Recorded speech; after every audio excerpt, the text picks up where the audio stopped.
A mídia está sentando o pau no Alexandre de Moraes sem dó, e eu quero ilustrar aqui com alguns exemplos do que eu estou falando. Então, você vê aqui, ó, essa Folha de São Paulo, só para dar eu vou dar alguns exemplos aqui hoje. É 23 de junho, censura não é bagunça. Se o STF pretende manter sua cruzada contra a liberdade de expressão, que ao menos haja como profissional. É uma correção aqui, né? Porque o texto original era se o STF manter a sua cruzada, e aí a conjugação deveria ser mantiver, né? A sua cruzada contra a liberdade de expressão, que ao menos haja como profissional.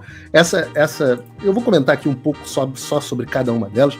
Essa é da Lígia Maria, mestre em jornalismo, pela Universidade Federal de Santa Catarina e doutora em comunicação e semiótica pela PUC São Paulo. Você imagina se essas pessoas estão começando a falar, se uma doutora em jornalismo, mestre em jornalismo, doutora em comunicação e semiótica da PUC de São Paulo, na Folha de São Paulo, está começando a sentar o pau no Alexandre, você está vendo que a coisa está mudando de figura, né?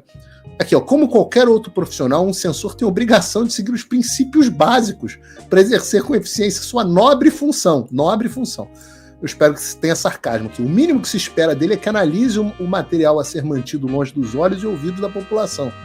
Um censor que não vê o filme antes de vetá-lo é como um cozinheiro que não prova a comida que prepara. Não é. Claro que não é. Quem escreve uma estupidez dessa? Temos censores amadores no Brasil. Em 2022, o TSE proibiu a exibição de um documentário a que nenhum dos membros da corte assistiu. Mediunidade, telepatia, nunca saberemos. Na semana passada, o ministro Alexandre de Moraes, do Supremo Tribunal Federal, mandou tirar do ar as reportagens da Folha. O motivo alegado foi o que a Justiça havia arquivado o caso de 2015, a gente tratou isso no programa. Aí ela fala assim, o problema é que o magistrado da Corte mais alta esqueceu de avaliar o material que censurou. O problema não é a censura, o problema é que ele esqueceu de avaliar. E ela diz, censura não é bagunça. Se o Supremo pretende manter sua cruzada contra a liberdade de expressão, em vigor desde que Moraes determinou que a revista Cruzoé retirasse do ar uma reportagem sobre o seu colega ministro Dias Toffoli em 2019, precisa dar um exemplo. Seu modus operandi, suas decisões refletem nas comarcas do país. O que é interessante, é claro que há um problema de dissonância cognitiva aqui no texto, ou então uma ironia fantástica que eu não consegui captar, mas é que ela fala, não, tem uma cruzada contra a liberdade de expressão, ela pode acontecer. Esse é o ponto. Né? Mas está uma bagunça. Então o texto tem dois componentes importantes. O primeiro é o reconhecimento de que há uma cruzada contra a liberdade de expressão e censura. O segundo que é uma bagunça, é uma crítica explícita, aliás, ao Supremo Tribunal Federal e ao Alexandre de Moraes. Esse é só um exemplo, eu vou partir para outro exemplo aqui. Essa do dia 22, essa também do dia 23. Suspensão de perfis por Moraes vira caixa preta com sigilo e exclusão de PF e PGR. Com ordens mantidas em segredo, somente o ministro sabe o total de contas derrubadas em seus inquéritos. Essa é a reportagem do Matheus Teixeira, também pela Folha de São Paulo. E eu, como sempre, peço desculpas aqui. Eu só abro o site Folha de São Paulo, etc., quando eu preciso ilustrar o que está acontecendo na grande mídia, na velha mídia. Normalmente eu não exponho vocês, até por uma questão de saúde pública, mas eu estou tendo que expor aqui só para citar a Folha de São Paulo.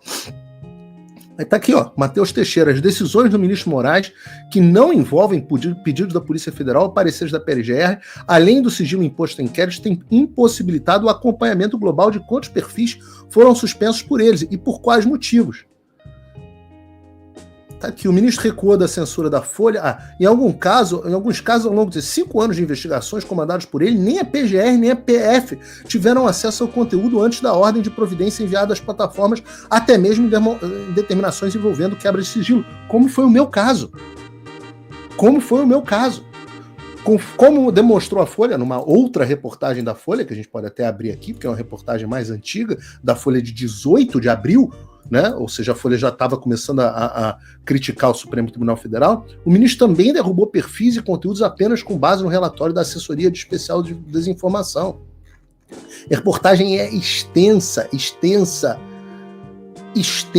Eu não vou ler toda aqui no ar, mas é uma reportagem extensa falando sobre as ilegalidades das ações do STF dentro da Folha de São Paulo.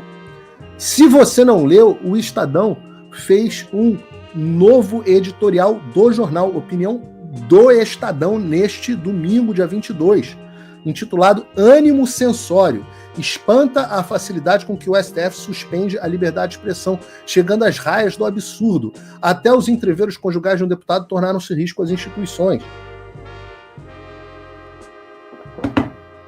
E o Estadão está mencionando aquilo que a gente tratou longamente na semana passada, no último Paulo Figueiredo Show. Mas veja, trechos aqui, né?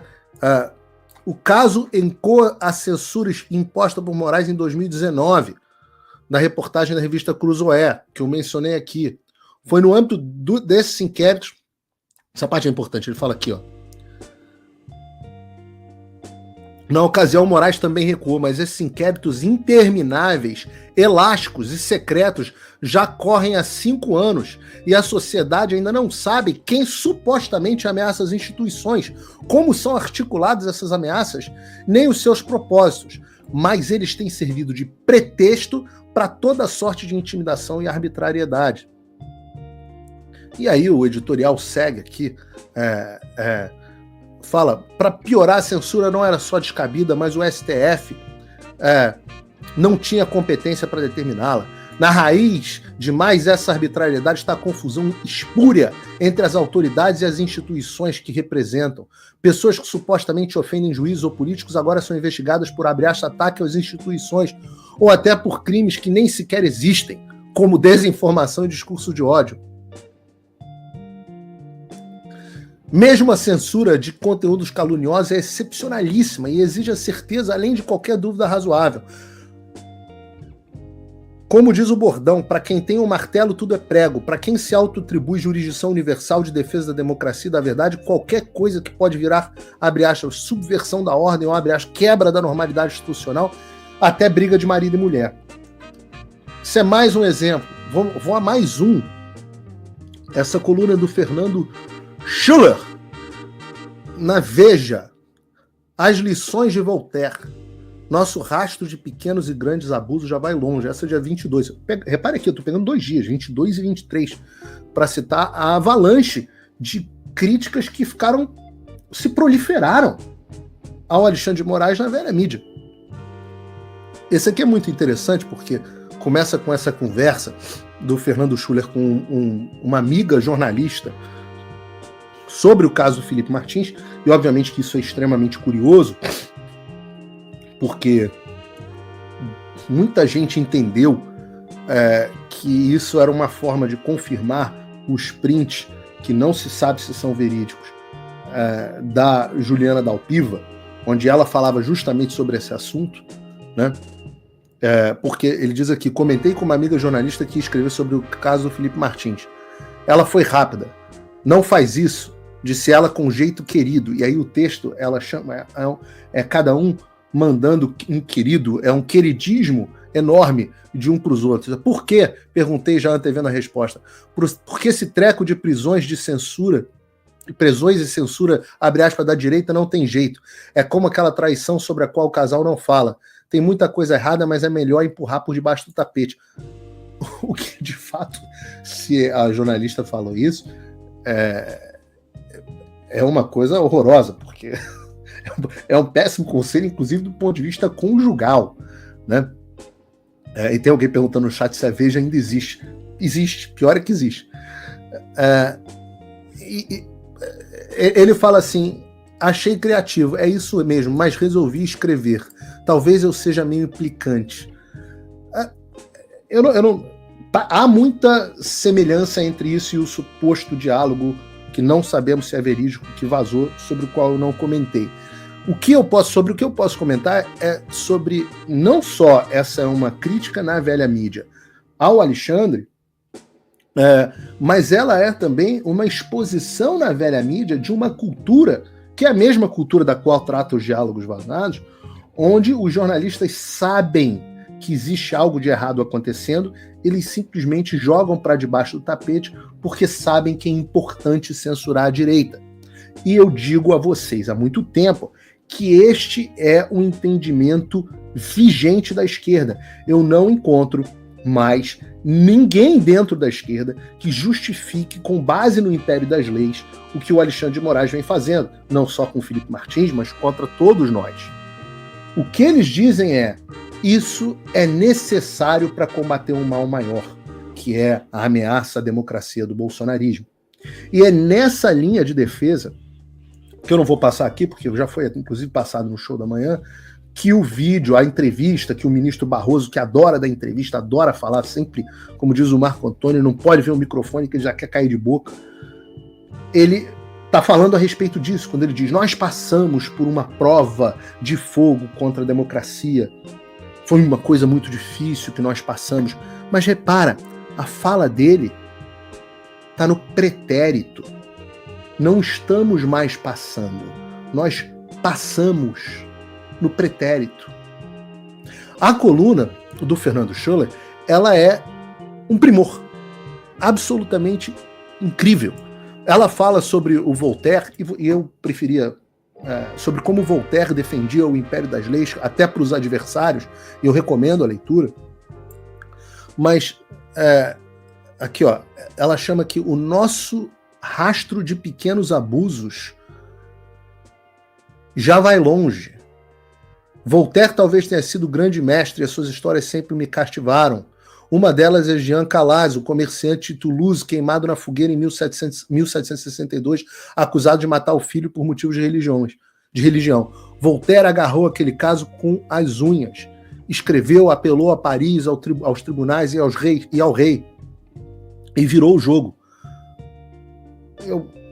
Há discussões a respeito dos motivos do Voltaire, mas tudo bem.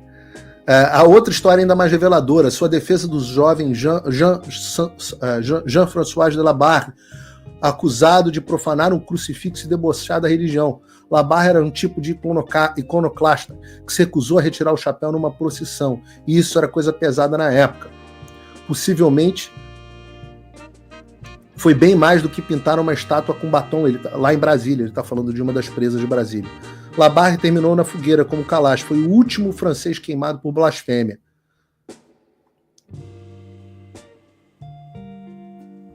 A coluna é muito boa. É muito boa. Ele diz assim: o que temos no país, o que temos é um país que vai se acostumando, empurrando certas histórias para baixo de um imenso tapete. Até quando? Não faço a menor ideia. E eu recomendo a leitura inteira da coluna, eu compartilhei no meu X.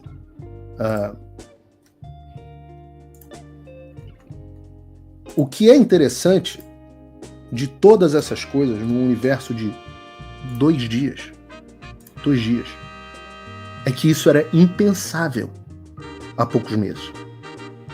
É quase que um linchamento das decisões do Alexandre em poucos dias. E se você pensasse, isso era completamente ausente da mídia do ano passado, quando o grosso disso estava acontecendo. O que nos traz, certamente, a pergunta: o que mudou? Por que isso está acontecendo agora? Será que o Fernando... Por que o Fernando Schuller resolveu fazer essa coluna agora? Será que as pessoas finalmente acordaram? Por que a Folha está falando disso agora? Não teve nenhuma mudança, isso sequer é uma notícia. O fato de que os bloqueios que aconteceram, a maioria desses bloqueios, e a reportagem da Folha diz isso, aconteceram em 2022 ou 2023. Os advogados já vinham reclamando que não tinham acesso aos autos. Será que todo mundo acordou? Será que bateu uma consciência? Será que é um grande awakening, né, do jornalismo brasileiro? Eu aposto que não. Então, no que eu aposto? Eu aposto que o Alexandre se tornou inútil e pesado demais para o sistema. Eu digo inútil porque, se você parar para pensar, a função primordial já foi atingida. Qual era a função primordial? Tirar o Bolsonaro da presidência. Qual era a função secundária? criar um chilling effect. O que é o chilling effect? Né? Chilling vem de congelamento, de frio, de congelamento, das pessoas pararem, ficarem estáticas, com medo. O chilling effect é um efeito de medo que você gera nos demais, quando se faz alguma coisa com um, né, e ele serve como exemplo para os demais ficarem todos quietos.